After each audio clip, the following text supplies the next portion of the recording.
Muy bien. Bueno, ¿qué tal? Buenas tardes a todos y a todas.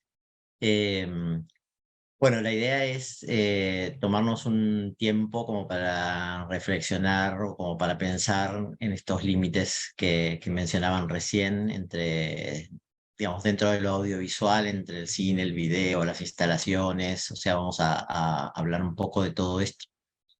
Y, digamos, y vamos a tomar esto entonces un poco como punto de reflexión para entender un poquitito por dónde se aborda hoy en día el audiovisual, este audiovisual, si se quiere, un poco más expandido en relación a, digamos, no solamente sus formas de producción, sino sobre todo sus formas de circulación y las posibilidades estéticas que nos brindan los medios audiovisuales cuando nos escapamos un poco de digamos, de las formas institucionales ya más establecidas, ¿no? El título que yo le puse a esta charla es Casi Cine, tiene que ver con un proyecto que se realizó durante varios años en el Museo Nacional de Arte Reina Sofía de Madrid, que se llamaba Cine y Casi Cine, y que trabajaba justamente un poquitito estas relaciones. Si quieren, me hice un pequeño PowerPoint para empezar. O sea, lo que nosotros vamos a trabajar es de la siguiente manera. Primero hay como un pequeño PowerPoint para establecer ciertos puntos, digamos, claves para pensar este tema, y luego vamos a ver bastantes trabajos, vamos a tratar de ver obras, ¿no? A mí me gusta mucho trabajar sobre la práctica, sobre visionado. Ver obras obviamente nos va a llevar tiempo y se nos va a pasar el tiempo y no vamos a llegar a ver todo lo que querramos ver, entonces bueno, eso va a suceder, o sea, no nos, no, si sucede no pasa nada, es la lógica de cualquiera de estos encuentros, pero bueno, lo que podamos ver lo vamos a tratar de analizar y tratar de incorporar en el contexto de esto que estamos pensando, de estas relaciones entre las diferentes formas del audiovisual contemporáneo. Bueno, entonces voy a empezar con el PowerPoint. El PowerPoint es breve, en realidad es como les decía, es una suerte de introducción al tema y luego entonces sí vamos a ver varios trabajos. Bueno, les contaba entonces que este, es- esta idea del casi cine viene un poquitito de este proyecto que se hizo durante varios años en el Museo Reina Sofía de Madrid, donde la idea era justamente mostrar mezclados ciertas producciones cinematográficas, videográficas, cuasi cinematográficas, cuasi videográficas, o sea, todo ese tipo de realizaciones. La mayoría realizaciones, lo que llamamos monocanal, es decir, que eran proyecciones, no estábamos hablando de instalaciones o de otro tipo de cosas, sino más bien proyecciones, pero proyecciones de piezas de diferentes artistas que trabajan en todos esos límites, ¿no? Desde películas hasta obras en video específicamente, hasta esas cosas que están ahí en el medio. Fíjense que incluso en el primer programa que presento ahí, se hacía el estreno de una película de Miranda Julie, que ahora vamos a ver algo de Miranda Julie, que es esta película Tuyo y todos los demás, eh, y que es el caso, digamos, muy particular de una artista plástica que realiza una película en el marco de un festival como Sundance, que después tuvo un premio en Cannes, pero que ella es básicamente una artista plástica, es decir, digamos, básicamente digamos, la idea de todas estas presentaciones que se hacían tenían que ver con lo inclasificable o lo difícil que es, digamos, determinar hoy en día o dentro del marco de este tipo de producciones qué es lo que es cine y lo que no lo es, qué es lo que es video y lo que no lo es, cuáles son los circuitos de presentación y distribución de cada una de estas producciones, etcétera. Y la idea es entonces que nosotros nos mantengamos un poquitito por este lugar. Me gusta empezar un poco hablando de estas relaciones entre cine y video, contando una anécdota. Yo estudié cine en la década del 80, hace muchos años, y cuando yo estudiaba cine, acá había una escuela de cine que creo que en ese momento era la única que existía, que pertenece al gobierno, se llama el Instituto Nacional de Cinematografía, la Escuela del Instituto Nacional de Cinematografía. Y en esa escuela había como una especie de predicamento, ¿no? Como de regla, y era que el cine se digamos, la única forma de hacer cine era en celuloide en 35 milímetros, ¿no? O sea, cualquier cosa que no era 35 milímetros y celuloide no era cine. Y claro, pero hacer una película en 35 milímetros y en celuloide en esa época, como hoy en día, era algo, digamos, absolutamente prohibitivo, sobre todo para un alumno, cuando uno estaba estudiando. Entonces, finalmente uno se la pasaba estudiando cine, se la pasaba estudiando cómo hacer cine, pero luego prácticamente no tenía acceso a filmar películas en ese formato, si bien el instituto proveía la posibilidad de hacer un cortometraje, o sea, unas prácticas, etcétera, etcétera, pero básicamente, podríamos decir, uno se recibía de esa escuela y las posibilidades reales de hacer cine y en esas, digamos, digamos, en esa categoría de producción eran bastante poco probables. Y yo siempre digo que mis compañeros, casi todos compañeros de la universidad, de ese estudio en ese momento, finalmente terminaron todos fracasados porque ninguno pudo hacer una película en 35 milímetros. Y en esa época existía un poco esta idea de que si no se hacían 35 milímetros era mejor no hacer nada, ¿no? Y ya existía el video, o sea, ya en la década del 80 existía el video, y en los 90 se va a popularizar todavía mucho más el video, pero existía, podríamos decir, como una especie de regla moral, ¿no? Que decía que no había que utilizar el video.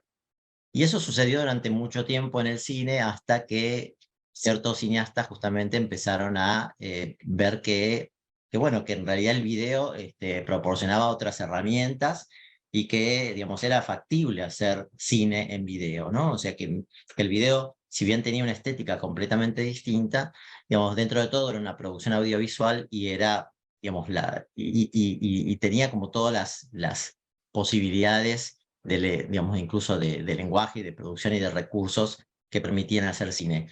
Y uno de estos lineamientos importantes fue el del Dogma 95, que curiosamente, fíjense, el Dogma 95 seguramente conocen, es un grupo de cineastas que se formó en Dinamarca en el año 1995 y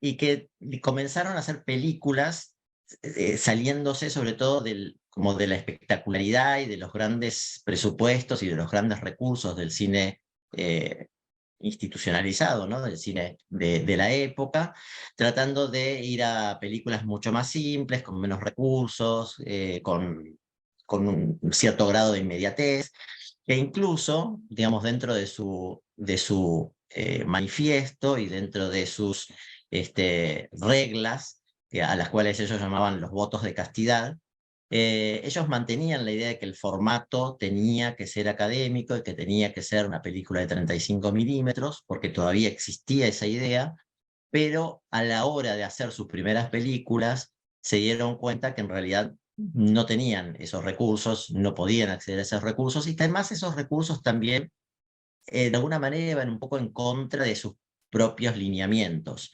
porque trabajar con películas trabajar con cámaras de 35 milímetros y con todos los equipamientos digamos, que hacen falta para trabajar en esos formatos, les impedían tener ese grado de espontaneidad, esto de llevar la cámara en mano, de meterse en cualquier lugar, de no depender de iluminación artificial, etcétera, etcétera, eran cosas que con una cámara de 35 milímetros no se podían hacer, ¿no? Y solamente podían lograrse con una cámara de video.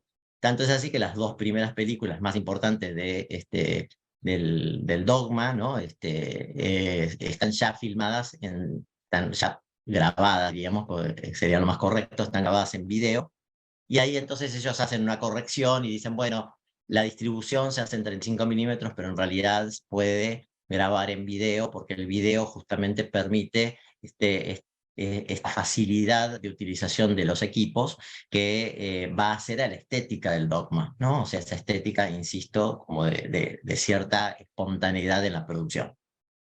Así que bueno, el Dogma abre todo un camino y sobre todo lo más importante para mí es que echa por tierra ese prejuicio que había con la producción videográfica o con la idea de hacer cine en video o de producir materiales audiovisuales con lenguaje cinematográfico en video, que se basaba no solamente en el hecho de, digamos, en un prejuicio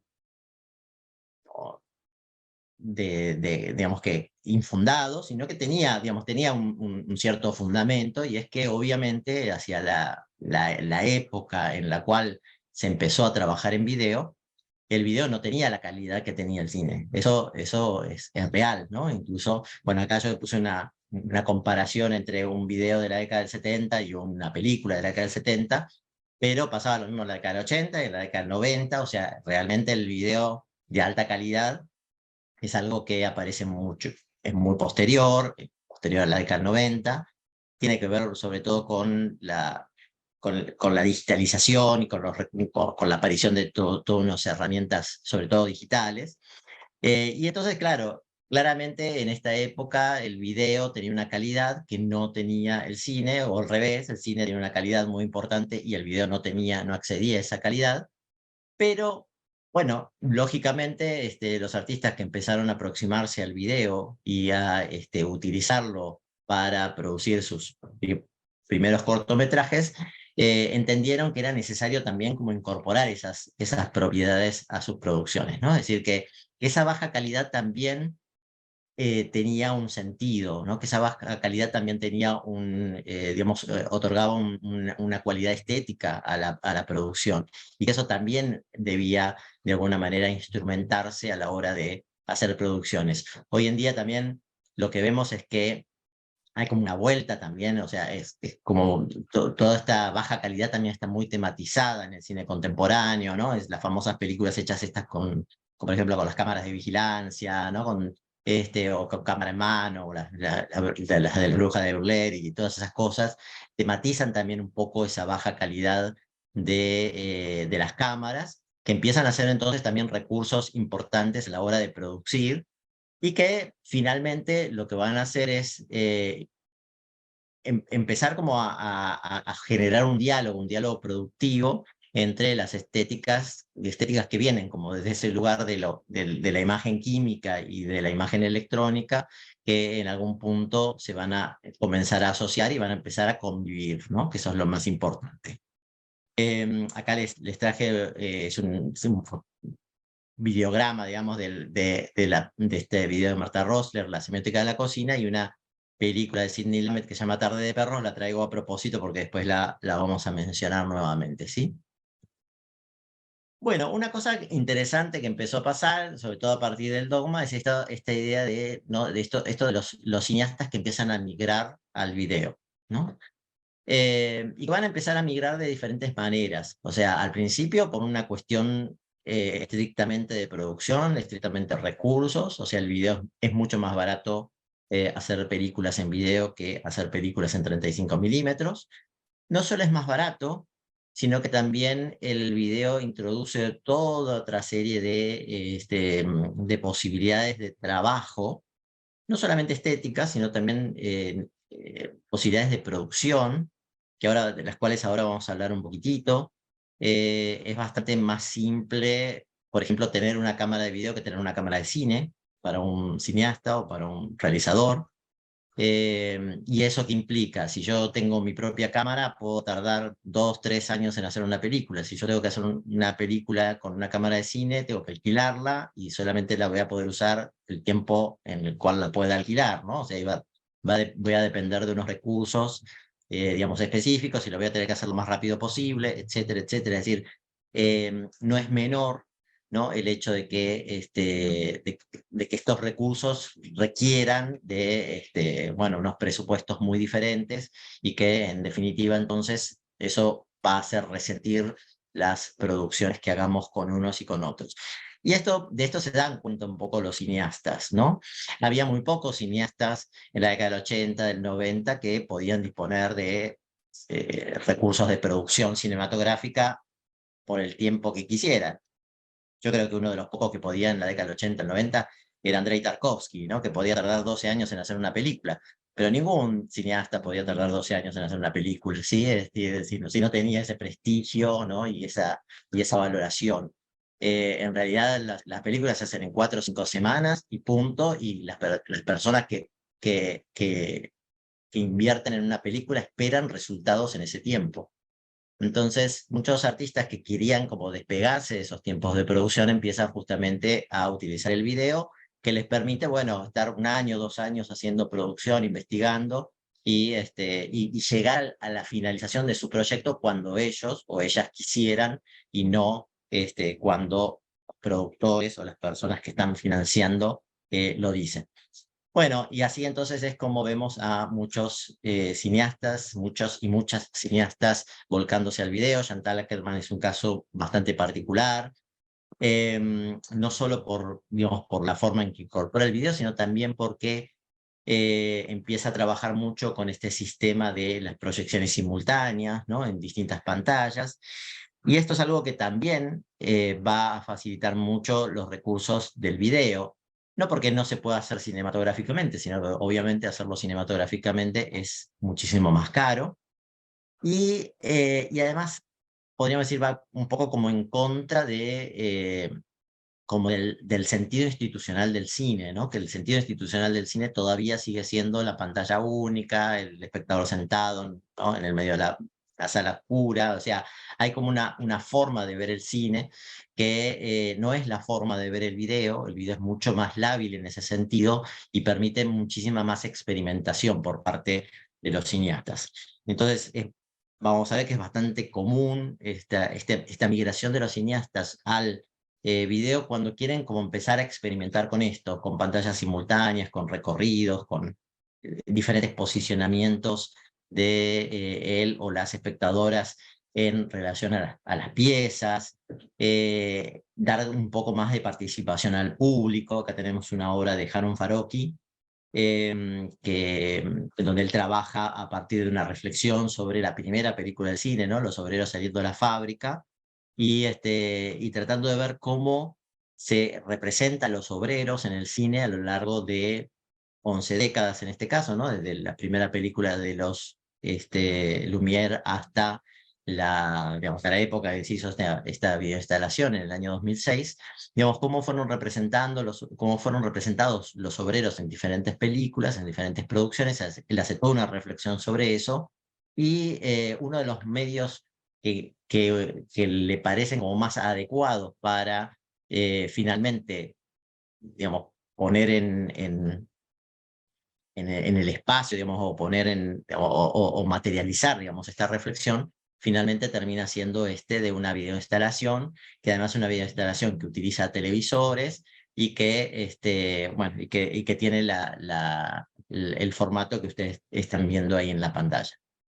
Hay también una película monocanal que él va a realizar también con esta misma idea, pero en la presentación, en el formato de videoinstalación, hay algo de la selección del público, digamos, donde el público también, podríamos decir, entre comillas, edita su propia película, ¿no? O edita su propio documental, que es algo que a Farocki le interesa y que vamos a ver que le interesa a muchos otros cineastas que se van a aproximar al video.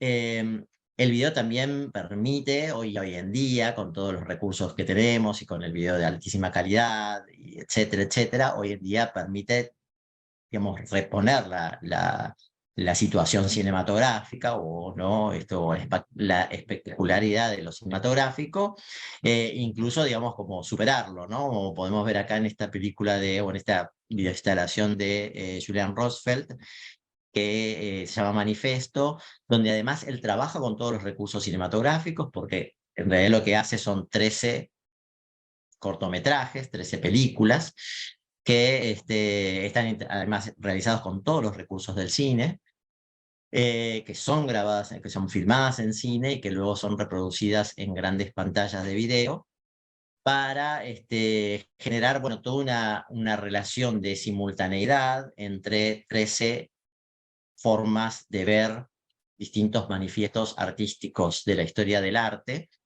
a partir de situaciones que están protagonizadas por Cate Blanchett, una artista de Hollywood, es decir, alguien que remite directamente al cine, y que nos invita entonces a pensar un poco esas relaciones fluidas entre lo cinematográfico, lo videográfico y las artes visuales, que finalmente constituyen la base de este proyecto, ¿sí?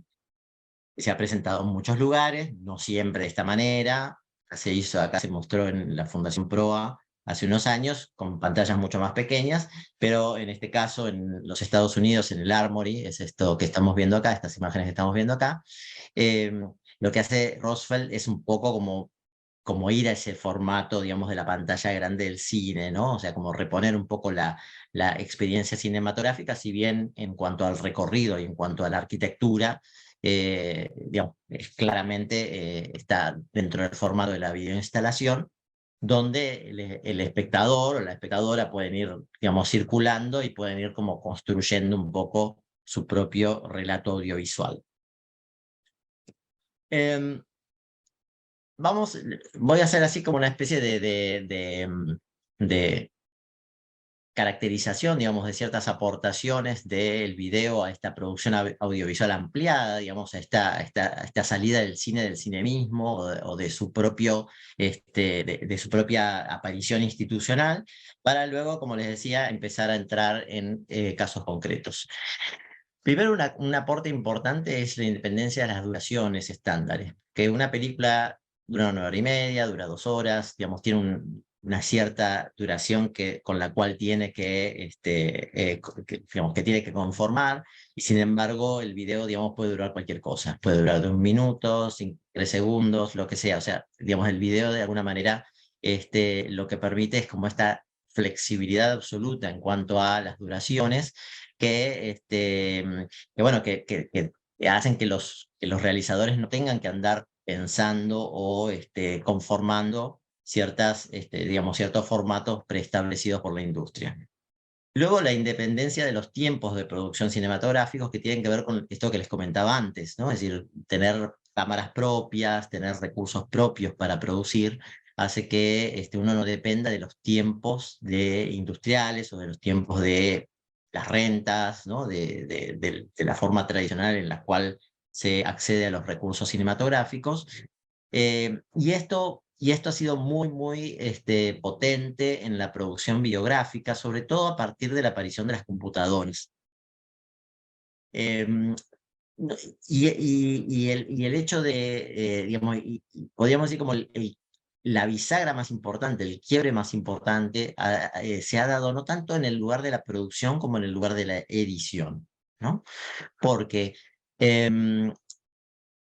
¿qué pasaba en la década del 80, en la década del 90, cuando las cámaras de video no eran muy accesibles? Pasaba algo parecido a lo del cine, ¿sí? Es decir, uno alquilaba una cámara por un cierto periodo de tiempo, tenía que usarla en ese periodo de tiempo, pero también había que alquilar las islas de edición, ¿sí? Como sucede, por ejemplo, en el cine con las moviolas. O sea, uno tiene un determinado periodo de tiempo para utilizar una moviola para hacer una edición o para montar una película de cine, ¿no? Entonces, en ese tiempo había que terminar la película. Es decir, no había como las posibilidades de experimentar mucho, cambiar mucho las cosas, etcétera, porque había como una cierta temporalidad a cumplir. En cambio, lo que sucede hoy en día y lo que sucedió sobre todo a partir de la década del 90 con la introducción de las computadoras y de los programas de edición, es que los artistas tuvieron mucho más acceso a poder experimentar con las imágenes.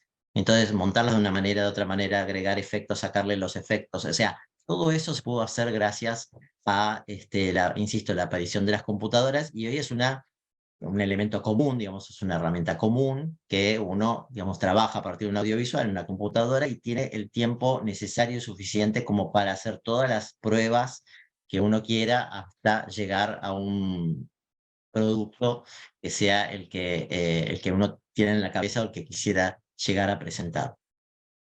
Esto entonces hizo, como decía antes, que el video también se integrara mucho más fácilmente a ciertos formatos experimentales y a las artes visuales que el cine. El cine siempre dependió un poco, como insisto, de esa estructura institucional que el video, digamos, de la cual el video no depende, y el video entonces se pudo vincular mucho más con las artes visuales y con los formatos experimentales del cine, ¿sí?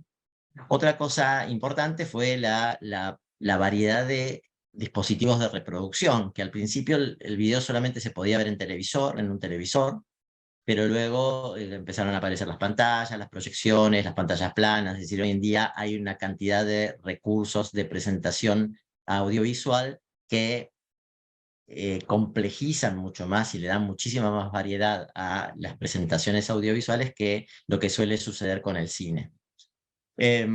Bueno, lo mismo sucede con la multiplicación de las superficies de reproducción, que hacen que empiecen a aparecer la posibilidad de las lecturas simultáneas, y esto le da muchísima más participación al público, como dice ahí el punto 6, ¿no? La espacialización, el recorrido, el hecho de que el público pueda empezar como a tomar decisiones en relación a qué es lo que quiere ver y cuánto tiempo quiere ver de cada pantalla y qué relaciones va a establecer, etcétera. En el sentido de producir algo que yo denomino, esto es un invento mío, pero que yo denomino el montaje participativo, ¿no? En realidad, una suerte de montaje performático.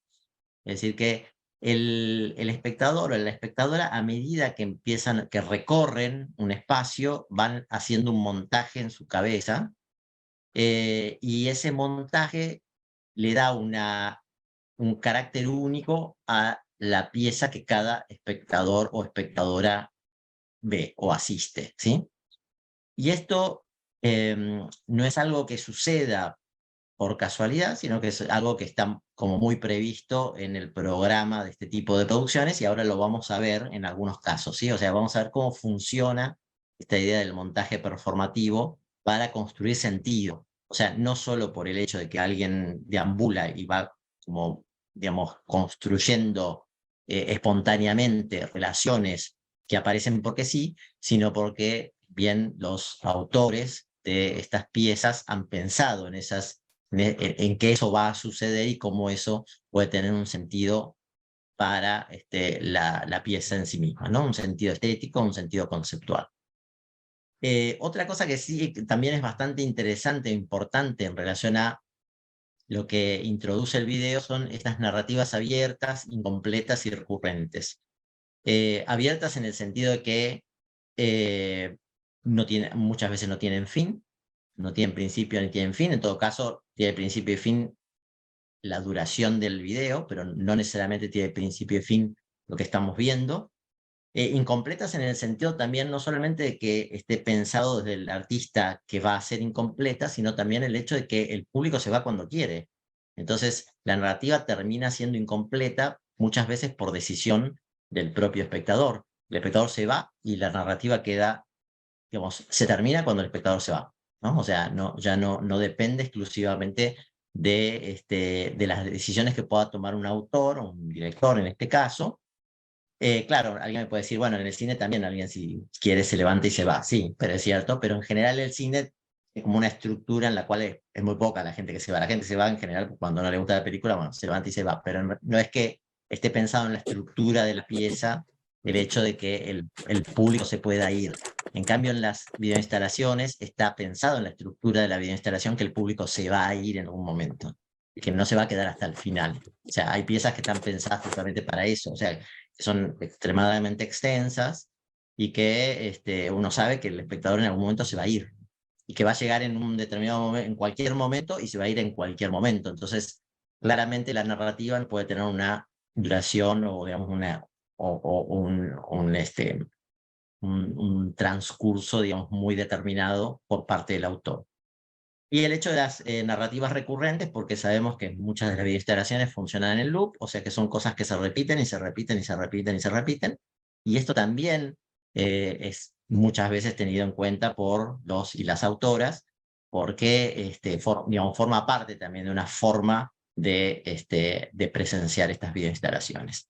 Bueno, y finalmente el video, también en relación al cine, tiene diferentes canales de distribución que también multiplican mucho las posibilidades de este tipo de realizaciones. Bueno, ahí abajo tienen una imagen de un video que vamos a ver en un ratito, ¿sí?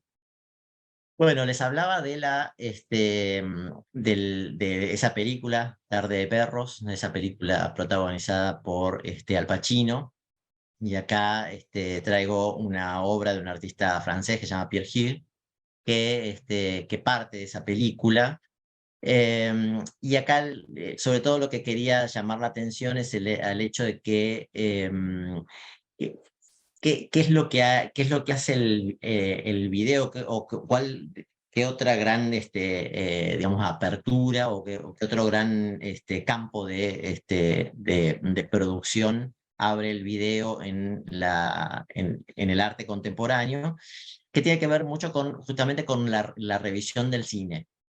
No sé, como repensar las estrategias del cine, repensar un poco los formatos del cine, repensar cómo el cine construye sus narrativas, cómo construye su sentido, cómo construye sus sistemas de realidad, de verosimilitud. ¿eh?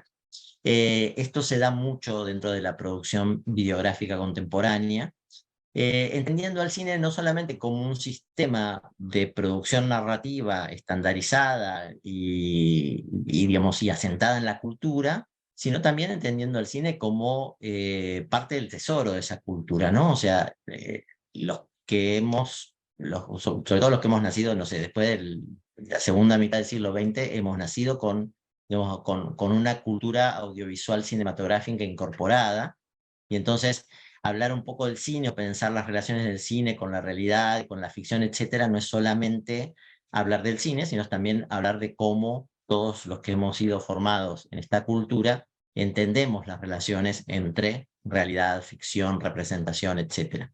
Y entonces muchos artistas se van a volcar en ese sentido. Esta obra, que no la vamos a ver, pero se las describo muy rápidamente, que se llama Tercera Memoria, bueno, ustedes saben, la película de Sidney Lumet, esa Tarde de Perros, está basada en un hecho real, es una persona que asaltó un banco porque necesitaba dinero para pagar la operación de cambio de sexo de su pareja. Y esto se hizo muy famoso, bueno, porque esto fue un hecho real, que sobre todo fue transmitido en tiempo real por la televisión, con rehenes, etcétera, etcétera. Entonces, Sidney Lumet lo que hizo fue tomar ese acontecimiento y hacer una película interpretada por Al Pacino.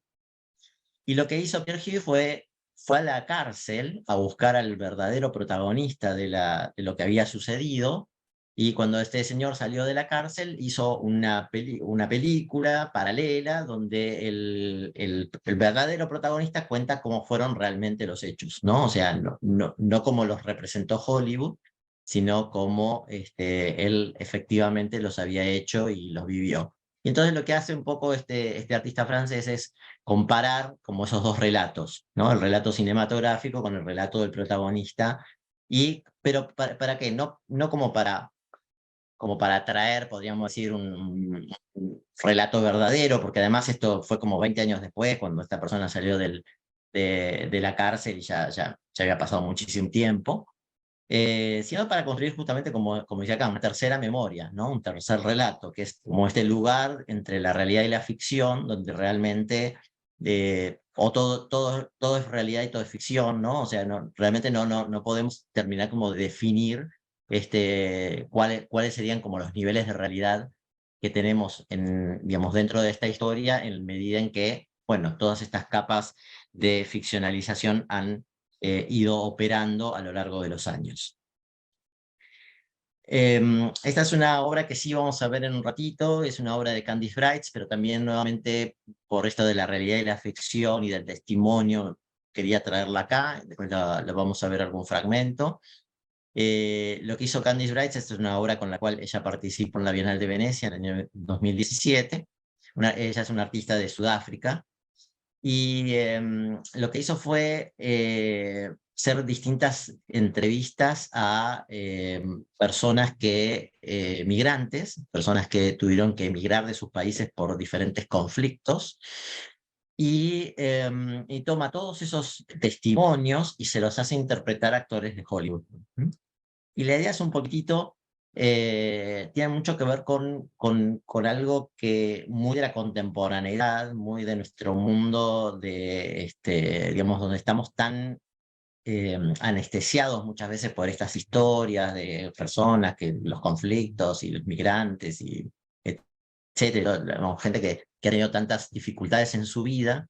Y ella lo que intenta es como poner en evidencia hasta qué punto ciertas historias no son más interesantes cuando están encarnadas por celebridades que si estuvieran contadas por las personas que efectivamente las vivieron.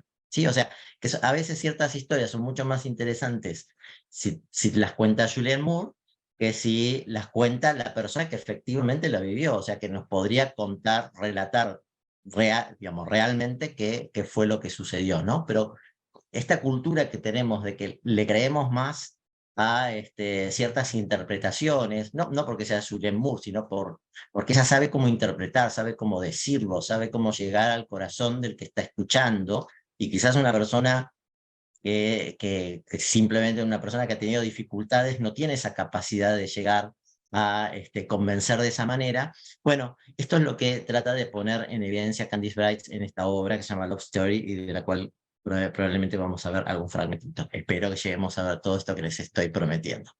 Bueno, empezamos ya, pero ya nos vamos a empezar a meter en los trabajos, ¿sí? En piezas específicas.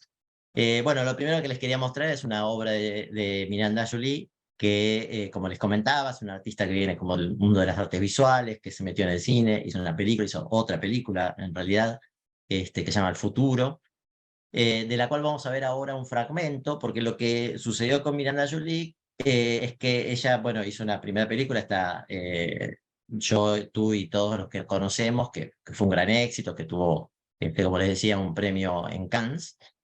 A partir de ahí ella hizo otras películas, pero lo que le sucedió es que cuando estaba haciendo la segunda película, El Futuro, hubo como partes que le sobraban. Y finalmente decidió, o sea, porque como decíamos antes, como en el cine hay como un cierto formato y un cierto tiempo que deben durar las películas, ¿no? Etcétera, para que entren en un determinado circuito de circulación. Bueno, finalmente lo que ella hizo fue, con lo que le sobró, hizo como un corto, ¿no? Hizo otra cosa. Y es interesante esto de lo que comentábamos antes, ¿no? El hecho de que cuando algo circula por el circuito del video, cuando algo circula, digamos, fuera de este ámbito institucional del cine, entonces esas duraciones, esas cosas que parece que no funcionan dentro de lo cinematográfico, sí pueden funcionar de otra manera. Entonces vamos a ver este video, que es un video bastante cortito, eh, y nada, y lo vemos.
Es raro esta idea del ser libre para ser productivo, ¿no? Es como un poco raro, pues, uno debería ser libre para no hacer nada, ¿no? Para no ser productivo. Pero bueno, es un poco el sentido de esta pieza de Miranda Jolie, que como le decía, es algo que es como se quedó afuera de esa película que estaba haciendo y finalmente terminó teniendo como una vida independiente, ¿sí?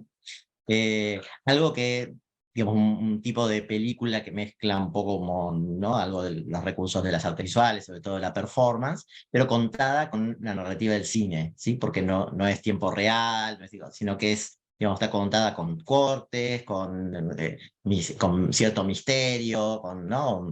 Con cierto, digamos, un relato, digamos, muy claramente cinematográfico. Vamos a ver ahora un fragmento de este video de un artista israelí que se llama Guy Ben-Ner. Y este es un video bastante particular. Me interesa acá el uso del video como justamente como herramienta en relación a lo que hablábamos sobre el cine, sobre las cámaras de cine, porque es un video que está todo hecho de manera clandestina, ¿sí? Es decir, lo que hizo este artista es toma el formato de la sitcom, ¿no? De la comedia de situaciones, sobre todo televisiva, estas comedias de situaciones que tienen como protagonista una familia, es la familia de él, vamos a ver a él y a su familia interpretando una de estas sitcom, y lo que hizo fue generar situaciones que están todas interpretadas en diferentes locales de IKEA del mundo, ¿sí? IKEA saben que son unos locales que existen en distintas partes del mundo, no sé si en Chile hay el IKEA, acá en Argentina no hay, pero son locales donde se venden muebles y objetos de diseño y generalmente la forma de venderlos es construir un espacio, por ejemplo, en este caso un cuarto para niños, donde todos los objetos están a la venta. Bueno, ustedes ven ahí que están todas las etiquetas con los precios. Y lo que hace este artista es directamente, dice, bueno, ya tengo la escenografía armada, listo, hago acá mi película, ¿no? Pero lo va a hacer, como les decía, de manera clandestina y lo va a hacer hasta que lo echan. O sea, se va con la familia y se pone a realizar se pone a armar una situación familiar hasta que, bueno, en un momento lo sacan, lo echan, se va a otro IKEA en otro lugar, y así, etcétera, etcétera. Así fue armando todo un relato. Esto es un video que dura como media hora, donde él produce esta película en distintos lugares del mundo, donde ustedes van a ver que lo que hace es reflexionar un poco sobre este tema de lo mercantil, los objetos, ¿no? Y la familia también entendida como un objeto mercantil. Bueno, tengo acá Sarodeca y vamos a ver un fragmento de este video, ¿sí? Eh,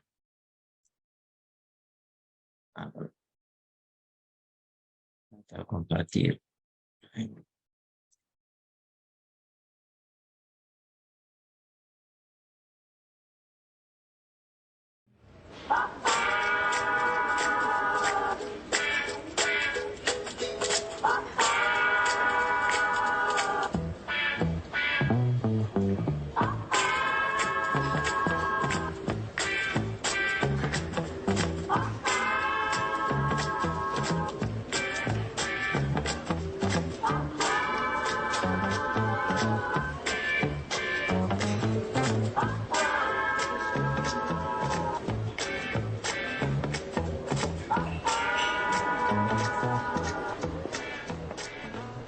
Honey, I'm home. Honey? Honey?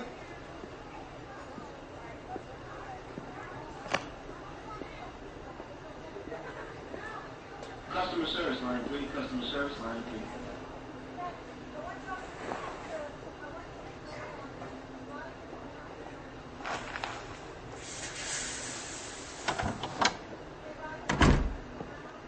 Hello?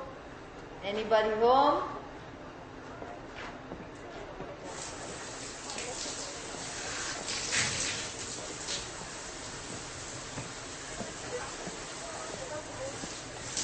Oh, God. I see you don't waste time. What? Don't you watch me masturbating in the shower again. No, I wasn't. I saw you walking. Just cleaning myself. Just cleaning myself. Now, that's a new one. I just hope you fantasize about me from time to time while you do it. Anyway, that's a total waste of energy. So unproductive. Lisa from Beds, And 1944. if we mention From Beds, 1944. waste, your son is doing it at school. Masturbating? No, you idiot. Wasting his time. We just got a nice long letter from the principal. Just what I need when I come back home from work. To deal with my family. Where are the kids anyway? At the Watsons. The Watsons. You mean Miss Watson, don't you? Didn't you two just had a private rendezvous in the shower? Or rather in your head? Hi, Mom. Hi, Dad. Hi, Dad. Hi, Mom. Children. Hi, kids.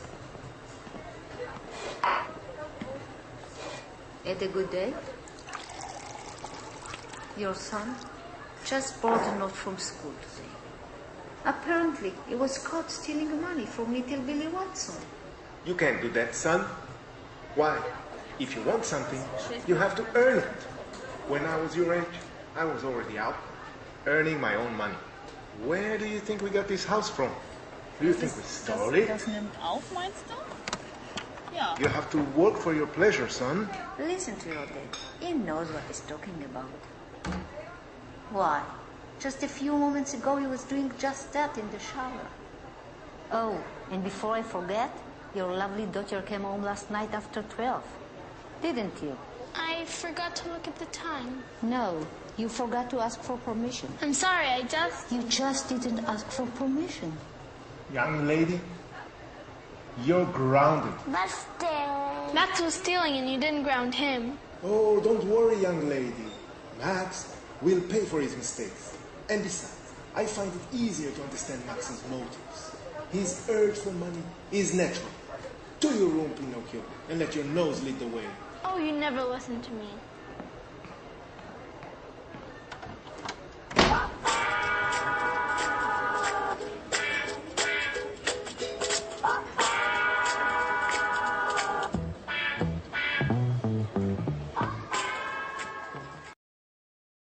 Bueno, voy a dejar acá porque como decía, es un video largo, pero bueno, la idea es esta, ¿no? Utilizar los recursos, ¿no? Ya que hablamos de los recursos, utilizar los recursos, en este caso, todas las escenografías que ya están armadas en estos locales, como para realizar esta producción. Que, como les comentaba antes, ¿no? Esto es posible gracias a que, bueno, gracias a que las cámaras de video son pequeñas, se pueden esconder, se puede llevar fácilmente, se pueden ingresar en un local como estos sin llamar la atención, cosa que obviamente con una cámara cinematográfica y todos los recursos de producción cinematográfica no hubiera sido posible. Acá vamos a ver ahora un fragmento, un registro de una obra de un artista holandés que se llama Arnoud Mick. Y en esta pieza me gustaría hablar un poquitito sobre esto que comentábamos antes, sobre la idea de esta incompletud de la narración, ¿no? O sea, esto de pensar las narrativas que no tienen como un principio y un fin definido, que no están claramente especificadas, y esto va a ser, por un lado, que se rompa, digamos, con cierta forma de contar, digamos, que es común en el cine, pero por otro lado también con, por un lado, el ingreso y el egreso de los espectadores, como decía antes, en cualquier momento, pero también con esta necesidad que tiene el público muchas veces de entender lo que está pasando y de reconstruir lo que ve, ¿no? En esta pieza, que se llama Pulverus, como ven ahí, lo que hace Arnoud Mick es registrar a un grupo de personas, lo vamos a ir viendo, yo probablemente, es un video que no tiene sonido, entonces yo voy a ir hablando un poquito, o sea, vamos a ver un poquitito en el video, y otro poquitito yo les voy a ir comentando encima. A ver el video, ¿dónde está?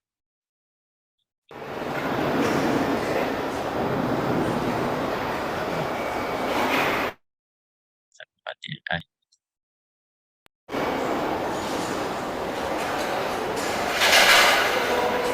Voy a bajar el sonido. En realidad el video en sí mismo no tiene sonido. El sonido que se escucha ahí es un sonido de ambiente.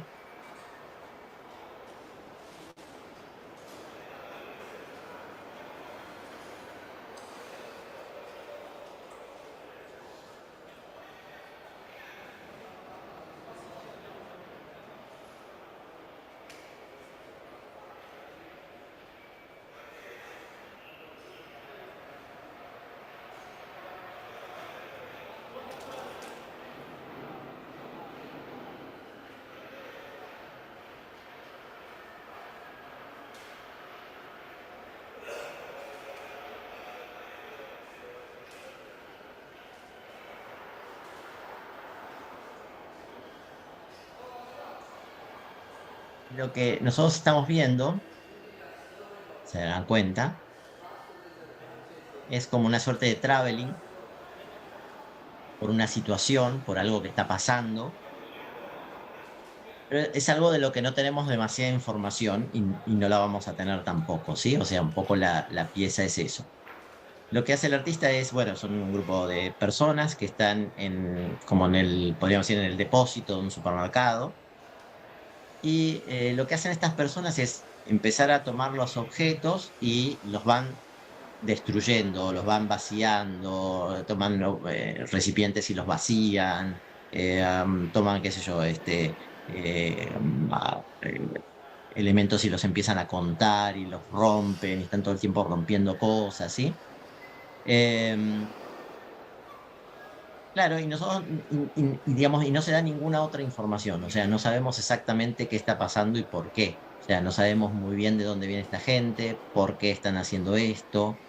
Da la sensación de que, bueno, todos están haciendo lo mismo, con lo cual da la sensación de que todos tienen como un objetivo en común, pero fíjense que al mismo tiempo cada uno está en su propia situación, o sea, no se están viendo entre sí ni se están poniendo de acuerdo. Entonces, o sea, tendemos a suponer que comparten un objetivo, pero por el simple hecho de que todos hacen lo mismo, pero no vemos que haya una relación entre ellos.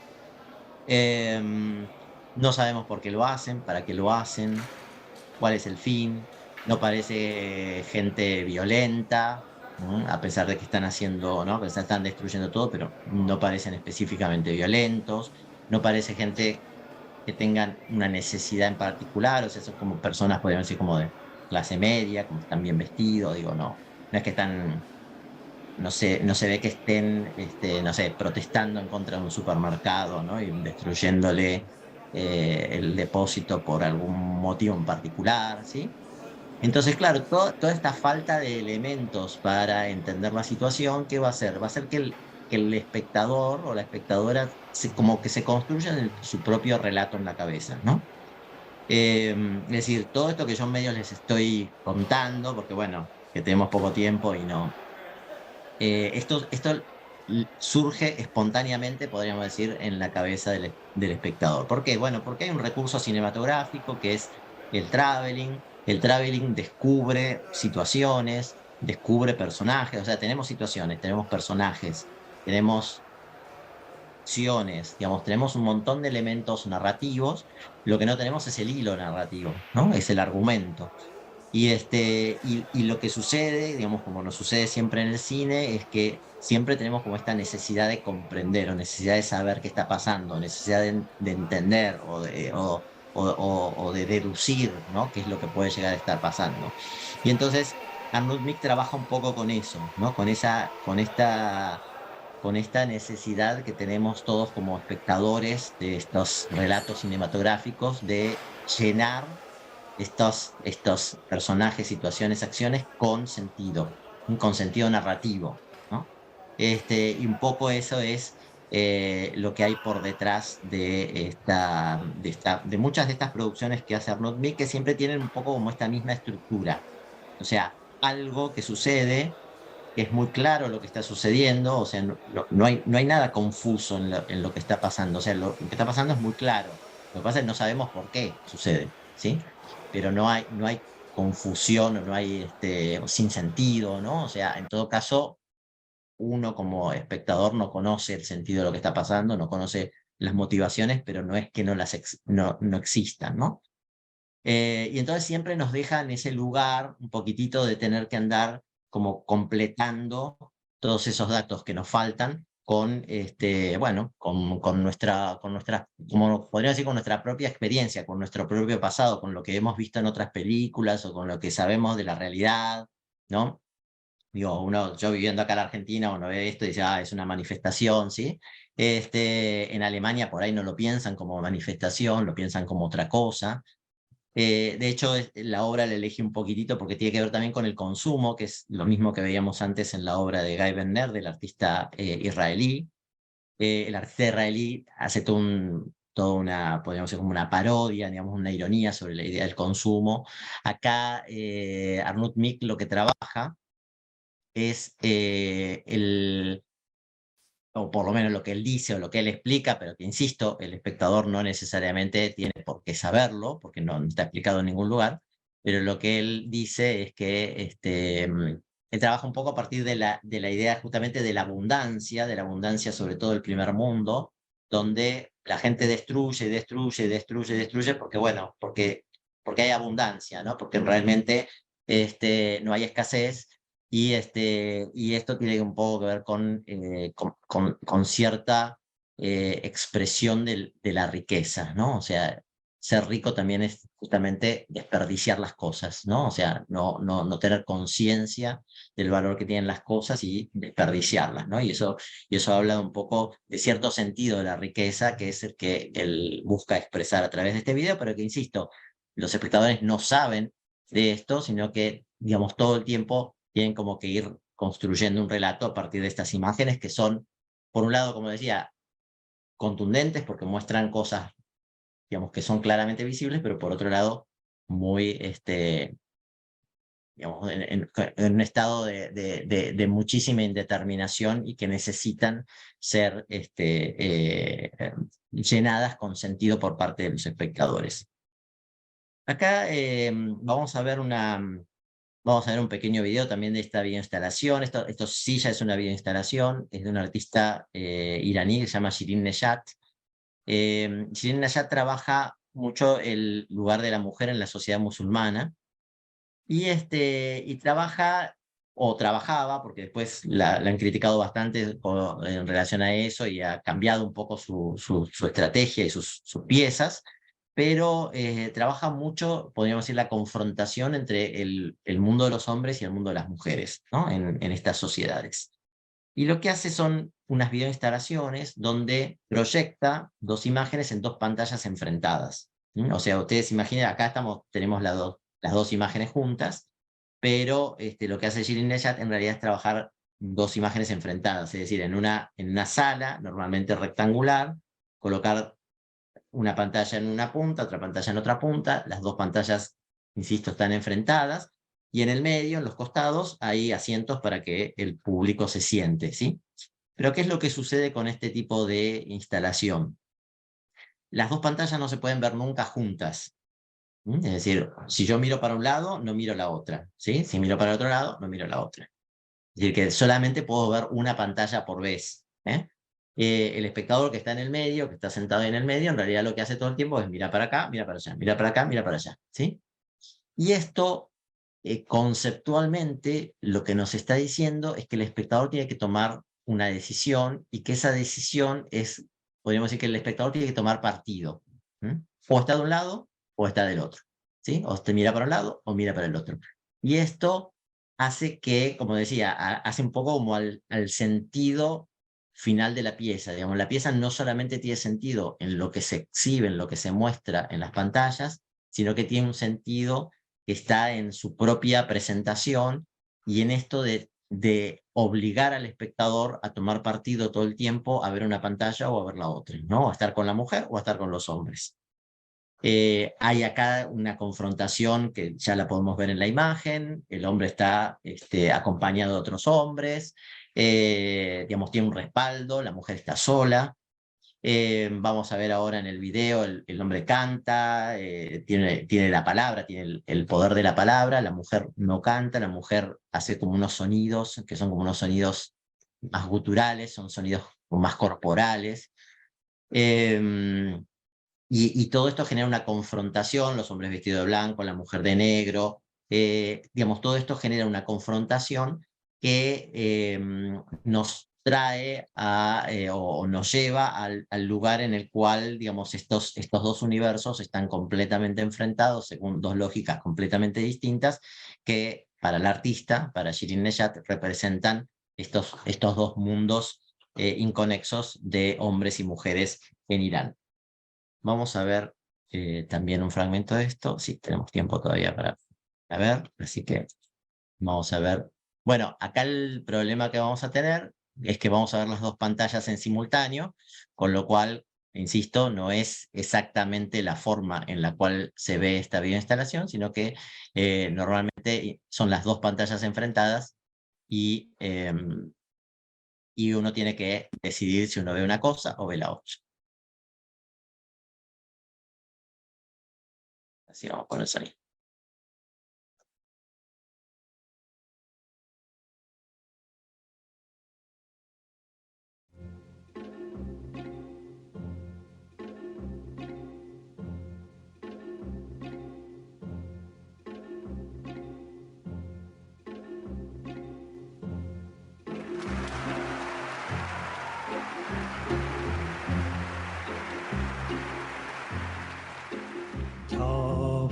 غم عشق تو مرا کار افتاد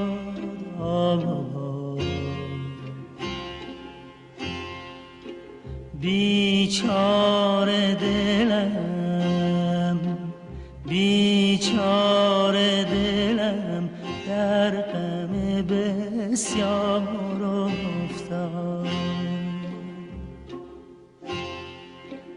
تا با غم عشق تو مرا کار افتاد خدا دلم بیچاره دلم بیچاره دلم در غم بسیار افتاد بسیار فتاده بود هم در غم عشق اما نه چنین زار اما نه چنین زار که این بار افتاد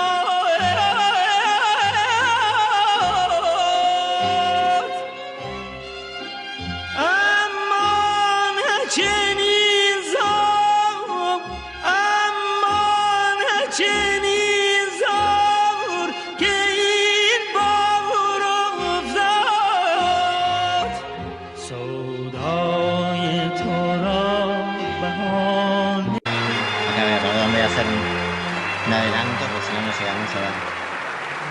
Termina de cantar él.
ahí hay algo que sucede también, que es que en la voz de ella, podríamos decir, están un poco todas las voces de esas mujeres que no pueden estar ahí presentes porque, bueno, en la ley iraní las mujeres no pueden hacer representaciones públicas, ¿no? Y ella, al hacer esta representación pública, de alguna manera está enfrentando a la ley, y a través de ella es como que hablan todas esas mujeres que no pueden estar ahí, ¿no? Entonces ahí hay toda una confrontación entre estos dos universos, que como les decía, es una confrontación por un lado visual, por otro lado sonora, auditiva, pero por otro lado también en cuanto al lugar que ocupa el espectador o la espectadora en esta pieza, donde permanentemente tiene que estar como tomando posición por un lado y por el otro, ¿no? Acá vamos a ver, esta es una obra de una artista finlandesa, se llama Eija-Liisa Tila, también es una artista que viene del cine, y ella trabaja mucho como ciertas narrativas dislocadas a partir de diferentes pantallas. Como vemos aquí, esta es una obra bastante famosa, se llama La Casa. Lo interesante de esta pieza es que es un cortometraje, dura 10 minutos, es un cortometraje que tiene un principio y un fin, como si fuera una película, pero que está contado desde 3 lugares distintos, ¿no? Es decir, la misma historia se cuenta desde 3 lugares distintos. Por ejemplo, ella está en su casa, se cuenta desde afuera, desde adentro de la casa, desde otra habitación, etcétera, pero siempre es el mismo relato. Que el montaje es como lo ven aquí, hay una pantalla central y 2 a los costados, y hay un asiento para que se siente el público, que está, podríamos decir, como muy metido adentro de este triángulo, o de esta disposición de 3 pantallas, ¿no? ¿Por qué hago esta referencia? Porque en realidad pasa un poco como pasaba recién en la obra de Shirin Neshat, el espectador nunca puede ver las 3 pantallas simultáneamente. Es decir, que solamente, o sea, el espectador va viendo, o mira una pantalla, o mira para el centro, o mira para otra pantalla, ¿no? O sea que permanentemente tiene que estar haciendo el movimiento de cabeza para ver una pantalla de la otra. Y como le decía, como el relato está contado con 3 líneas de imágenes muy distintas, entonces el espectador, con su movimiento de cabeza, realiza esto que yo les comentaba antes, como ese montaje performativo, es decir, la cabeza va para acá, va para allá, va para allá, entonces monta 10 segundos de esta, con 20 de esta, con 3 de aquella, con 5 de esta, con 7 de la otra, etc. ¿Sí? O sea, va haciendo un montaje en su cabeza de esta película. ¿Qué pasa si viene otro espectador? Ve otra película, que es imposible que haga exactamente el mismo movimiento de cabeza de ese mismo espectador. No solamente eso, si el mismo espectador, un espectador ve esta pieza, se va, vuelve, y la segunda vez va a ver otra película, porque es imposible que vuelva a hacer los mismos movimientos de cabeza siempre. Entonces la segunda vez que vea la pieza va a encontrar cosas que no había visto la primera vez, ¿sí? ¿Y esto por qué sucede? Porque, bueno, porque insisto, como uno tiene que andar montando estas imágenes en su cabeza, bueno, va a depender de los movimientos de cabeza, que es lo que cada uno ve.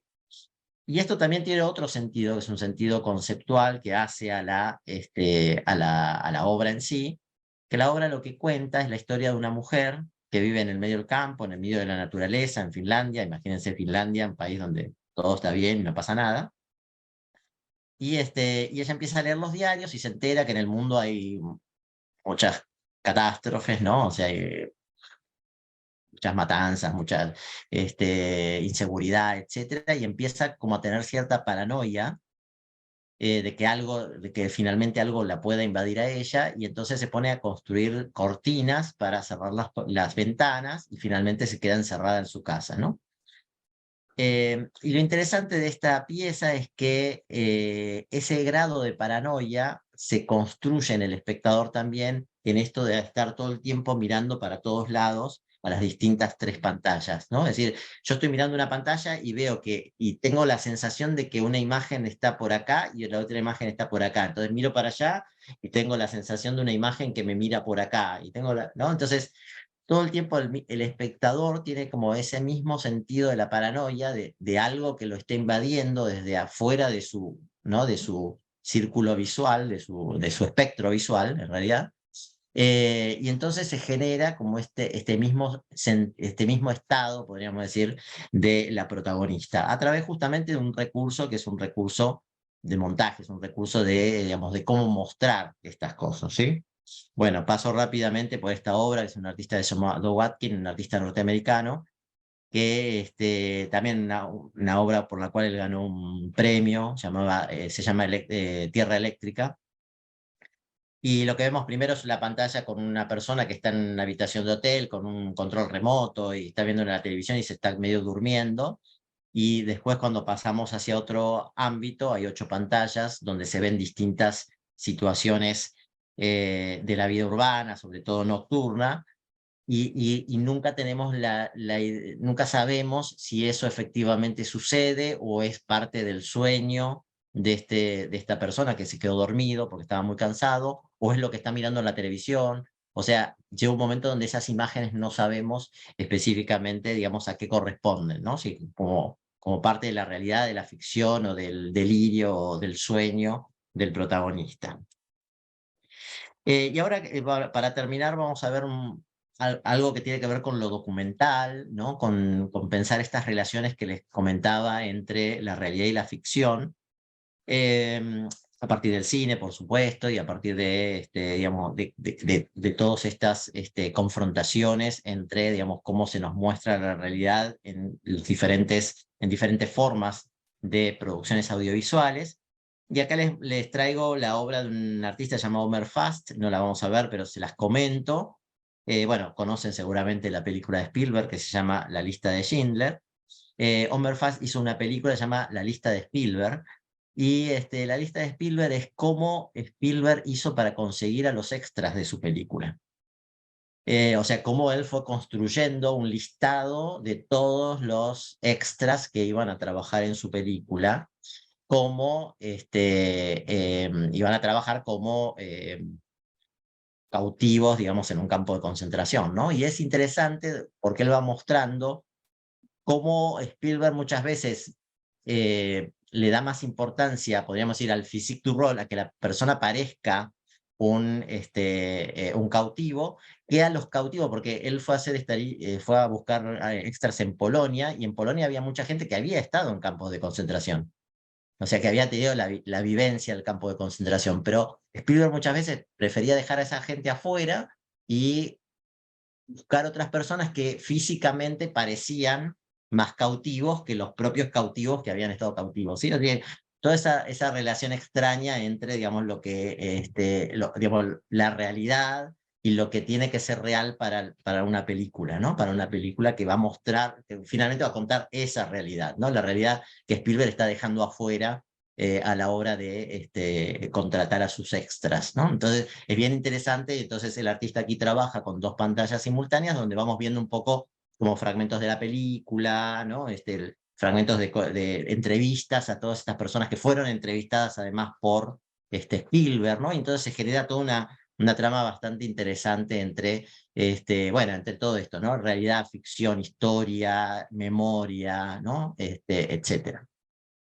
Bueno, les había hablado de esta obra, a ver si tenemos tiempo para ver, aunque sea un segundo. Sí, 2022, bueno, vamos a hablar, aunque sea un segundo, vamos a ver de esta obra.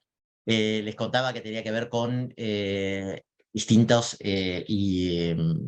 testimonios de personas que fueron, que emigraron por diferentes situaciones, que el artista se las hace decir a actores, digamos, muy importantes, con esta idea de que, bueno, que uno le presta mucha más atención a algo que viene desde una celebridad o desde un youtuber o desde, digamos, determinados espacios de producción de relato, que muchas veces digamos, a aquellos lugares en los cuales esos relatos efectivamente se producen, ¿sí?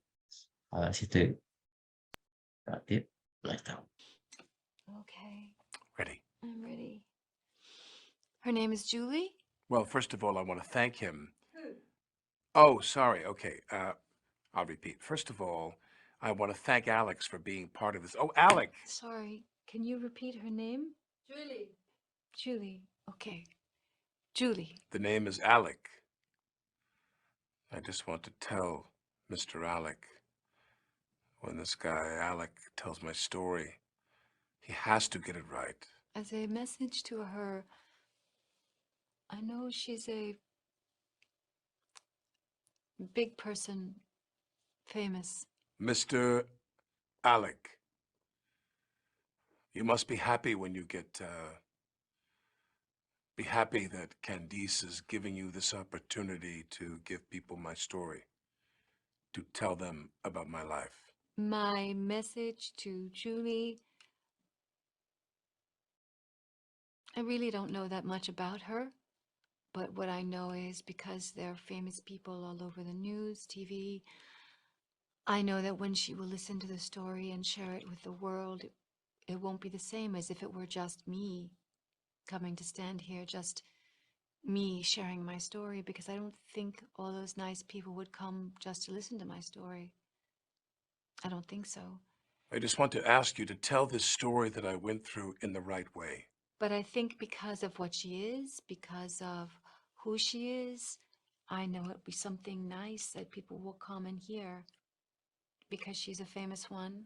Tell them what I went through. Tell them about the war. Tell them how they took me from my village to fight when I was still a child. Hi, Julie. I'm Sarah. First, I want to thank you for doing this job for us. I decided to do this job because all the people think bad and horrible things about refugees. They think we come here to steal their country, their money, their jobs, or even their homes. We didn't come here to have another war. We came here only to have a good future. And this can happen here because I can't do that in Syria. I'm at war in Syria. My story is not about pity or sadness. It's not about how difficult my life has been. Everyone in the world must know the way I was before when I was young. Maybe it's good that everyone will hear this story and say thank God for everything they have, because maybe right now some people are warm in their homes, but the Syrian people and the Iraqi people and people from Afghanistan, all these refugees are cold in the street. And we're sitting in our homes just watching TV. First of all, I want to thank Voy a Alec adelantar un for being. poquito para escuchar In the ya dream, I was still testimonios. ¿Sí? waiting for them to come. After saying the prayer, I went into the water. I was feeling so scared. I felt scared now. It was the scariest moment, the best scary moment of my whole life. I got into the water and I caught the rope on the side of the boat and I started to move my feet the way I always swim. On the way to Europe, the sea was often very unfriendly. We often felt very close to death. So I went into the water. After I went in, the water was warm, but after that it became so cold and I could hardly move my legs, and I didn't know how we would. I looked around me at all the people praying, and I felt lucky not to have those two angels in my head. From the water, I could see the island, but it was so far. And I kept telling myself, you know, okay, it's only a half an hour. Okay, it's only an hour. But then it was 2 hours. And after 2 hours, it was 3 hours. And then 3.5. And it was like the biggest nightmare of my life. I had the feeling that if I died, I would be dying in peace. Wait, I must remember how we got to Colletti, the train station in Budapest. The day before the French Marines saved us from the fishing boat, we thought that a British ship was going to rescue us, but all they gave us was water. Even though what we really needed was petrol. Oh, I just want to remember, because Serbia and Macedonia, I don't remember how we went through them. It was all in one day.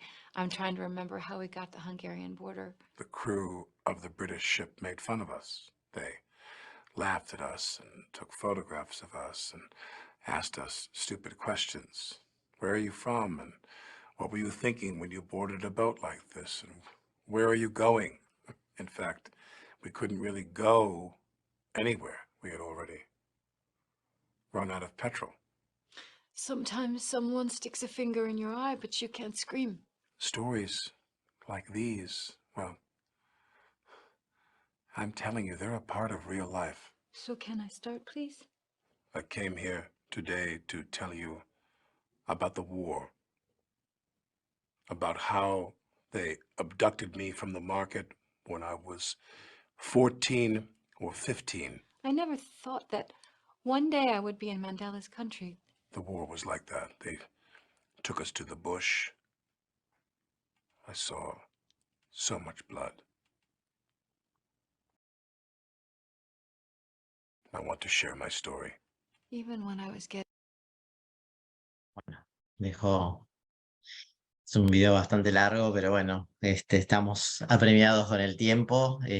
Simplemente, en todo caso, ahora cuando hagamos vamos a frenar un poquitito como para charlar sobre lo que hemos visto. Volveremos sobre eso, ¿sí? Bueno, y para cerrar, porque la verdad que no me queda, tenía bastante más cosas para mostrar, pero ya son las 8:30. Voy a cerrar con esto y en todo caso, después en la charla, como les decía, si aparece, vemos alguna cosita más, ¿sí? Esta es una obra de una artista argentina llamada Gabriela Golder. Gabriela Golder trabajó bastante tiempo con los trabajadores de una fábrica, que llaman fábricas sin patrón, son fábricas recuperadas después de la crisis de 2001, cuando, digamos, muchos empresarios cerraron las fábricas y los propios trabajadores las volvieron a abrir y trabajan en cooperativas y, digamos, se apropiaron de esas fábricas y las siguieron haciendo funcionar. Y lo interesante, bueno, es todo un trabajo de investigación que Gabriela viene haciendo hace bastante tiempo sobre fábricas recuperadas. Y lo que vamos a ver ahora es un pequeño video de un registro donde ella utiliza esta misma investigación, estos testimonios que va capturando de estos trabajadores para intervenir la propia fábrica. O sea, hacer digamos, finalmente el espacio de exposición termina siendo la propia fábrica, donde vemos las historias de los propios trabajadores proyectadas sobre sus elementos de trabajo. Vamos a ver un fragmento de este registro y luego, si quieren, ya nos ponemos a charlar.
Por sobre todo la cosa sigue siendo obrero como los demás. Yo siempre soy obrero, y lo veo. Va a venir a caminar y me va a atender mi compañero. Lo va a decir pasar. Y este es el mundo. Es un obrero. Porque yo no somos todos iguales. Acá todos tenemos el mismo retiro. No es que así, no hay ninguna diferencia con nadie.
Bueno, esto simplemente, como les comentaba, un pequeño registro de esa intervención.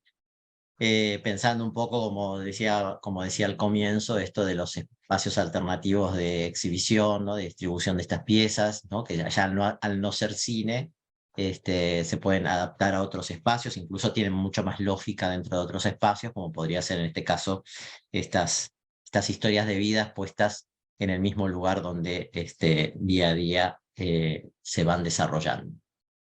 Bueno, si quieren, charlamos un poquitito. No sé qué preguntas pueden llegar a tener sobre estas cosas que estuvimos viendo. Incluso, bueno, podemos obviamente ampliar bastante más de lo que hemos estado hablando en este momento en que podemos charlar un poco.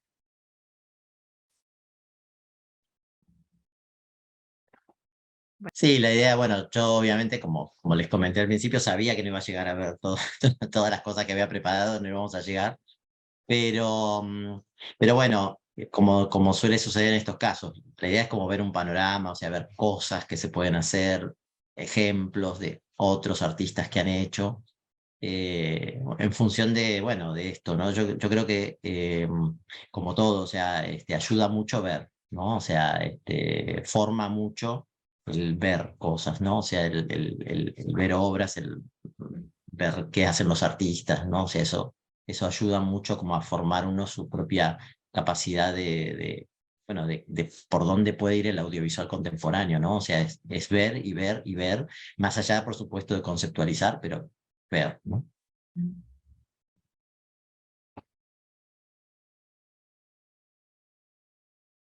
¿Alguien tiene alguna preguntita, algún comentario que quiera hacer?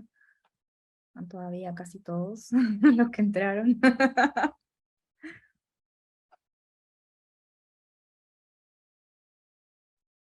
Nada, yo creo que también aprovecho de agradecer.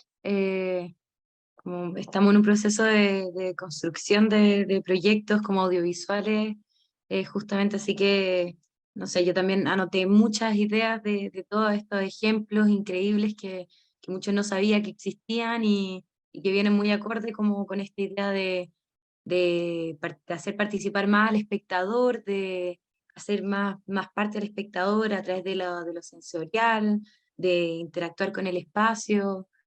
em, Así que nada, eso, muchas gracias.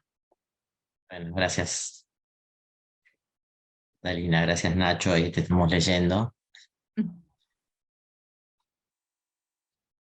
Sí, bueno, yo como les comentaba, también vengo o sea, tuve hace muchos años mi formación de cine y también me pasaba esto mismo, ¿no? O sea, uno se forma a veces en cine y cree que el cine por eso partía de esa pequeña anécdota, ¿no? Uno cree que el cine es esto, es la pantalla, es la sala oscura.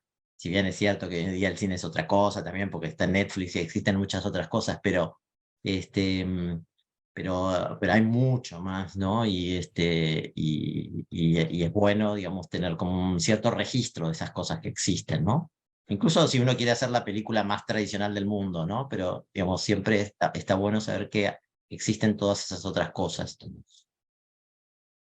Sí, también como con respecto a lo mismo que mencionabas, como que hay como un pequeño ejercicio como desde la formación como tradicional del desaprender también, que es como desaprender, que es casi un desafío más como grande que el aprender en la formación como académica.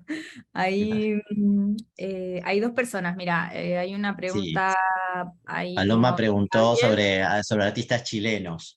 Justo iba a pasar un video chileno, y no llegué, pero lo vamos a pasar. Vamos a pasar 2 minutos, vamos a pasar ahora. ¿Y quién más? Ahí Gabriel levantó la mano. ¿Y quién más? Y cómo la pandemia cambió la modalidad de muestras audiovisuales. A ver, ¿qué más? La narrativa transmedia. Bueno, a ver, vamos por parte porque son un montón de cosas. Ahora sí, son un montón de cosas. A ver, si tenemos 2 minutos, me gustaría mostrar. Bueno, esto, quiero mostrar un fragmentito de un video de una artista chilena que no vive en Chile, que se llama Paulo Urbano. El video se llama La vida de ella.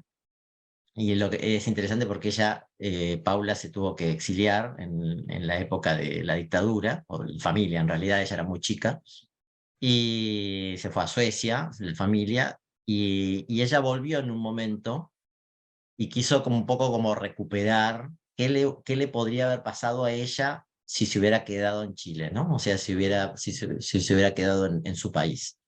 Y entonces lo que hizo fue buscar a mujeres de su misma edad, como más o menos como de su misma condición social, digamos, ¿no? Como que personas que podrían haber sido ella, o sea, que podrían haber sido ella, que vivieron en Chile durante todo ese periodo, y le pide a esas chicas que cuenten anécdotas propias como si fueran de ella, ¿sí? O sea, como tratando de reconstruir una posible vida que ella pudo haber tenido a partir de las experiencias de estas personas que están siendo entrevistadas, ¿no? Entonces, les voy a mostrar un segundito si quieren, así, eh, digo, así hacemos la parte chilena, ¿no? Por supuesto que hay muchos ejemplos chilenos, ¿no? Pero bueno, yo la voy a hacer, vamos a buscar. Ponemos un segundito nada más y...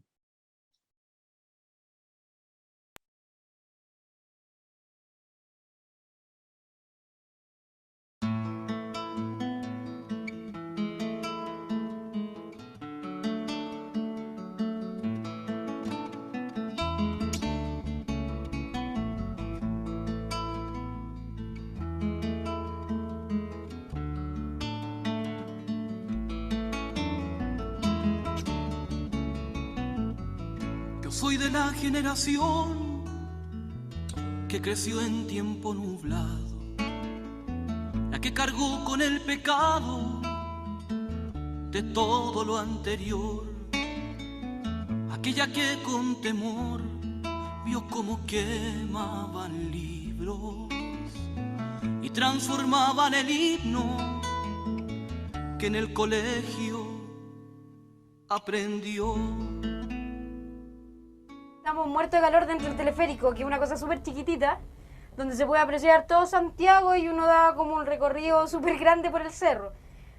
Para ella este lugar es súper importante. Se acuerda de haber venido muchas veces, algunas veces gratis, otras veces pagadas, pero lo más importante es haberse subido como 3 veces con su pareja, con su novia, y como aprovechaban porque estaban las dos solitas aquí y nadie más mira y nadie más ve, aprovechaban de besarse, de acariciarse, de regalonear, de abrazarse.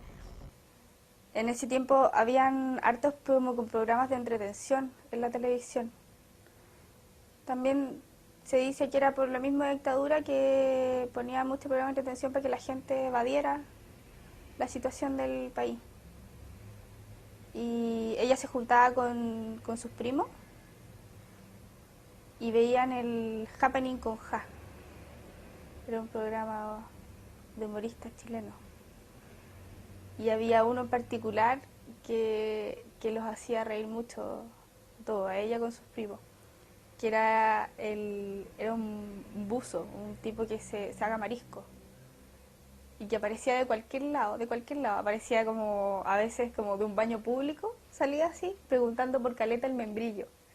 Era un humor demasiado inocente y se reían muchísimo, así, de hecho a veces se caían de los asientos riéndose con eso. Era el año más o menos 84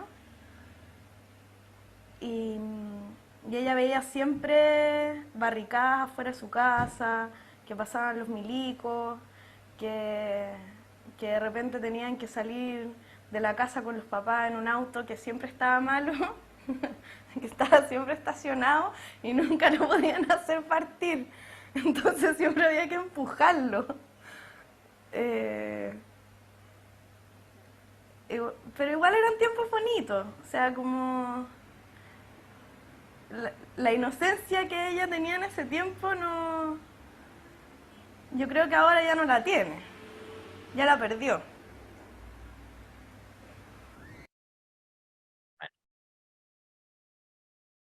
Nada, como ahí, para quien era Paloma, que decía del caso chileno, bueno, chilenos por supuesto de muchos, a mí me encanta este video. Es muy simple y es muy contundente, ¿no? En relación al tema de la memoria, al tema de los testimonios que estuvimos hablando, el tema de la realidad y la ficción, ¿no? Y cómo también una ficción, ¿no? Es como la construcción de una ficción en algún punto también está transmitiendo toda una realidad, ¿no? De una época y de gente que vivió una determinada época y que a través de este recurso ¿no? Como del testimonio indirecto nos está contando un montón de cosas bueno, que tienen que ver con algo muy particular de la historia y de la vida chilena, ¿no? Perdón, que más se me perdieron. Alguien me preguntaba por la pandemia, cómo cambió la pandemia la modalidad de las muestras audiovisuales. Bueno, en pandemia se hicieron muchas muestras. Lo que pasa, claro, la pandemia tuvo podemos decir, como dos costados, ¿no? Por un lado, el hecho de los cierres de los espacios y se quiere la merma de todo este tipo de producciones que dependen mucho de la espacialidad, de encontrarse con las cosas, digamos, de poder recorrerlas, ¿no? Y poder construir, sobre todo de esa manera más performativa, como decía antes. Pero creo que también hay como unos nuevos formatos que tienen mucho que ver con la telepresencia, incluso con el formato del Zoom, con esta cosa digamos, como de construir como cierta simultaneidad a partir de bueno, conectar personas de diferentes lugares y poder como construir cosas en común. No es que antes no se pudiera hacer, pero hoy en día, digamos, sobre todo a partir de estas plataformas está como muy facilitado. Piense que ya en la década del 60, Nam June Paik, que es como uno de los pioneros del videoarte, ¿no? Una de las primeras personas que hizo videoarte, ya pensaba en la posibilidad de hacer obras simultáneas en distintas partes del mundo, pero en esa época había que alquilar un satélite, ¿no? Era una cosa complejísima, era prácticamente imposible de hacer, y hoy en día que es mucho más simple de hacer, tampoco era algo que se hiciera, digamos, tan habitualmente como es ahora, ¿no? O sea, yo creo que ahora con estas plataformas construidas específicamente para esto de la simultaneidad, también han aparecido muchos proyectos bueno, que hacen uso de esto y seguramente van a aparecer muchos más, ¿no? O sea, la pandemia también trajo una posibilidad de ciertas tecnologías, digamos, que también nos van a dejar algunas posibilidades narrativas no tan exploradas todavía, ¿sí? ¿Qué opinión me merecen las narrativas transmedia? Bueno, por supuesto, todo lo que para mí todo lo que sea experimental y piense como relatos alternativos y ese tipo de cosas me parecen súper importantes porque, bueno, porque es la forma de enriquecer, ¿no? O sea, es la forma de enriquecer los lenguajes, la forma digamos, de ir permanentemente construyendo nuevas cualidades, ¿no? De narrativas, nuevas cualidades de enunciación, ¿no? Y hoy en día, insisto, con toda esta posibilidad que nos brindan las tecnologías y esto de habernos volcado, habernos sumergido de pronto en este universo, digamos, tan de la vida tecnológica, ¿no? De encontrarnos tecnológicamente, me parece bueno, que amerita el hecho de que se construyan o, digamos, o que se desarrollen y que podamos encontrar, digamos, nuevas formas de narrativas transmedia bueno, que nos vayan mostrando otras formas de conectarnos con piezas artísticas en otro sentido, ¿no? Y después no sé qué más. Bueno, ejemplos. Gabriel Sierra Alta creo que tenía un comentario. Sí, alguien había levantado la mano, sí, exacto. Está por ahí. Se nos escapó, ahí está. Es que estaba en muchas cosas a la vez. No, bueno, quería mencionar, primero agradecer la el conversatorio, bastante iluminador, digamos. Estoy empezando en en el área cinematográfica y es bueno saber que la experiencia nos dice que las nuevas vías de presentación de historias han sido bien recibidas. Entonces, disculpen, es que tengo aquí a mi querido pidiendo atención. Y claro, lo importante de que debemos adaptarnos siempre a las nuevas generaciones, que no hay una manera, a pesar de que tenemos, digamos, los lineamientos específicos y que son la base de toda creación, no hay una obligatoriedad para estas, para contar la historia, ¿no? Entonces, buenísimo para mí en este momento validar esa información, porque ciertamente pues mis ideas son como muy separadas de lo estructurado del cine, respetando evidentemente toda esta estructura y claro, pues saber que digamos que puedo ir por un camino, puedo estar en el camino adecuado. Entonces es bueno saberlo y validar esa información. Siempre necesitamos la validación externa, es muy extraño, pero gracias por eso el día de hoy. Bueno, gracias. Sí, yo una cosa que comenzaba con esa anécdota de cuando yo estudiaba cine, y yo creo que lo más importante que uno tiene que llevar es que yo decía, bueno, mi generación de compañeros del instituto de ese momento es como una generación de fracasados, porque por no querer salirse del formato prefirieron no hacer nada, ¿no? Y yo creo que lo más importante es, bueno, hay que hacer las cosas, ¿no? O sea, y que no haya obstáculos, o sea, que un obstáculo no es un obstáculo, es simplemente hay que pensar una alternativa, ¿no? O sea, cualquier obstáculo es siempre la oportunidad para pensar otra forma de mostrar, de narrar, de contar, de decir, pero no, un obstáculo nunca tiene que ser el lugar donde uno dice, bueno, hasta aquí llegué, ¿no? Y no hago más nada porque llegué a este lugar y me encontré con un obstáculo, ¿no? Un poco mostrar todo eso tiene que ver con eso, ¿no? O sea, el obstáculo hay que saltarlo, no se tiene que quedar ahí, ¿no? Y hay miles de posibilidades de saltar esos obstáculos.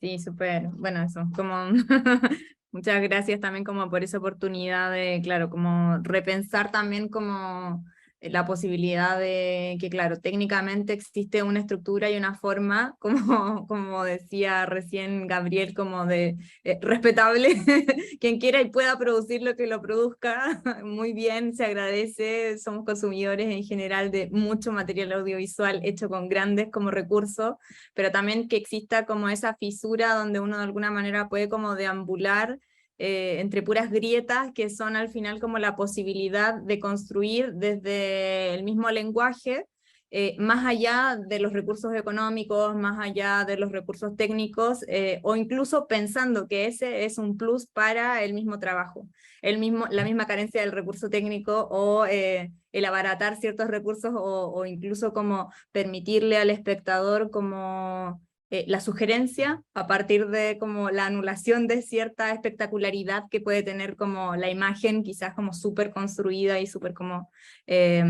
producida de alguna manera. Seguro, seguro.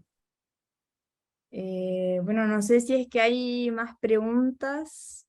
Si es que no hay más preguntas, podemos ir cerrando esta sesión y podemos también, aprovecho de dejarles a todas y todos y todes súper invitados para el sábado, que tenemos otra clase magistral que va a ser con Laura Vaquero. Ella es española y va a hablar acerca de el gesto político hecho en el cine realizado por mujeres. Se va a enfocar en eso específicamente, entonces el sábado a las 4 de la tarde hora chilena vamos a estar en este mismo formato, Zoom, compartiendo y escuchando ahí lo que nos pueda compartir Laura. Así que... Les voy a copiar también el link de formulario para que se puedan inscribir. Y nada, Rodrigo, otra vez volverte a agradecer la presencia, el tiempo y toda esta presentación, y también agradecerle a todos y todas por estar acá también, súper interesante y muy felices de poder haber tenido esta instancia. Aquí María les está copiando el formulario para el conversatorio del próximo sábado, si se quieren inscribir, ahí estaremos mandando el link. Muy bien, bueno, gracias por invitarme también, bastante Gracias bien. por la generosidad, por compartir. Siempre es bueno compartir todas estas cosas. Genial, muchas gracias. Un abrazo grande. Nos estamos viendo. Adiós entonces a todos. Adiós.